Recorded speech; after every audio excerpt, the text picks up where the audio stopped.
Hello mga ka-agri, welcome back to my channel, no? Ngayon mga ka-agri, share ko lang yung bago nating project ngayon, no?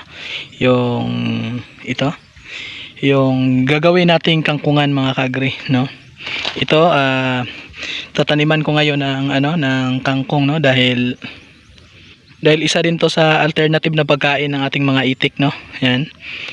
Ito yung tinanim natin ngayon para ilang linggo mga ka-agri mula nung tinanim natin to, itatanim natin ngayon ay lalago na to, no? Mabilis lang lumago yung kangkong.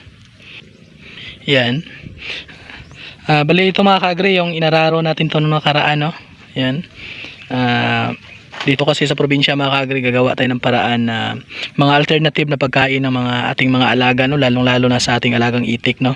Bali ito ngayon ay tataniman ko ngayon ng kangkong, no? Bali kanina nataniman ko na, no?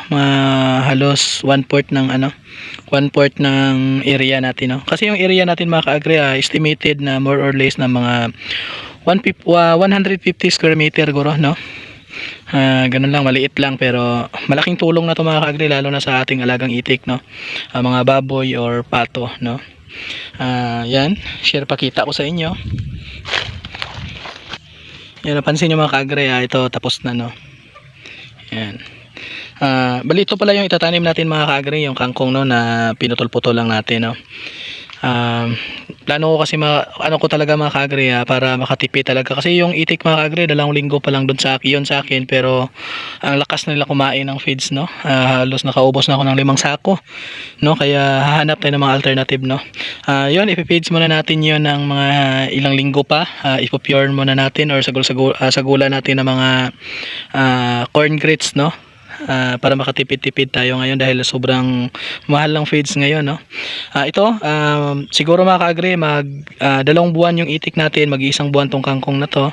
Lalago na to, pwede natin to harvest, no? Dahil grabe mga ka-agri, dito sa amin mga ka-agri is 1,770 ang isang sako, no? Tapos sa isang linggo makaubos siguro yan, darating yung araw na sa sunod na linggo makakaubos na yan sa isang linggo ng 2 to 4 na 3 sako to 4 na sako, no? Kaya ngayon ito yung solusyon natin, no, na magtanim tayo ng kangkong, alternative na pagkain, no, sa ating alagang itik. Yan.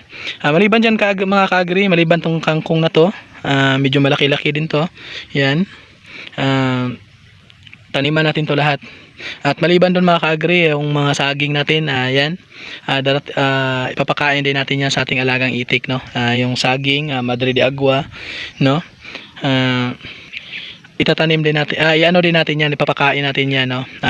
Ano lang tayo mga ka-agri, update ko kayo kung paano ko yan ipakain yung mga puno ng saging na yan sa ating alagang itik, no? At paano din to ipapakain yung natin, no? Plano ko mga ka-agri dito, kunting feeds lang, darak ng mais, darak ng palay, paghaluin natin, no? At kunting feeds, no? Ihahalo natin dito sa kangkong at puno ng saging, no?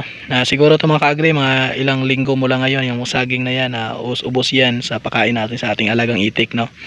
Yan. Ito mga ka-agri, itatapos ko na to, itatanim ko na to ngayon. Ito talaga mga ka-agri, no, maputik talaga, matrabaho, pero pag lagi kong sinasabi mga ka-agri, pag yan ay maging okay na, maging stable na, malaking ginhawa sa atin, malaking tipid sa atin, no? Yan. Yan mga ka-agri, siguro mga ka-agri, hanggang dito lang siguro ang aking video, no? Shinare ko lang ng konti, short video lang, no? Pinapakita ko lang sa inyo yung project natin, no? At may content din tayo. Yan mga ka-agri, maraming salamat sa inyong panonood. Hope subaybayan yung aking YouTube channel and Facebook page, Marlon Agriblog FI. Sana sa mga ka-agri, hindi pa nakasubscribe, ay pakisubscribe at pa-support ng aking YouTube channel. Maraming salamat yung mga ka-agri. Happy farming and God bless. Bye-bye.